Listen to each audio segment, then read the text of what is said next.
bagaimana kalau kekasihmu itu nggak pernah susah dari kecil? Nah itu Kau mau susah sama kamu?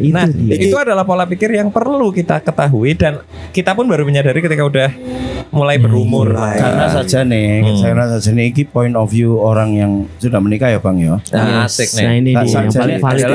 Valid. Sajane adalah yang perlu dipikirkan mindset kita bukan mencari orang yang mau diajak dari nol, tapi Asik. mindsetnya harus diubah dari kamu itu mengambil anak perempuan kesayangan bapak ibunya Itu dia. Ini bagus yang banget. dibesarkan bukan dari nol. Hah, Mana mungkin kamu mengambil anak yang berharga dari bapak ibunya, that's it. lalu kamu kasih dan kamu ajak gembel, kamu ajak berjuang. Nah, kui pikirkan bagaimana perasaan orang tuanya dan That's pikirkan bagaimana perasaan kamu nanti kalau punya anak seperti itu. Lah ya Meskipun Kue. Ini sama Malika biji kecap pilihan itu kan yang dibesarkan dengan kasih sayang. ditembak. Aku tidak gitu kan. Manggan Kende.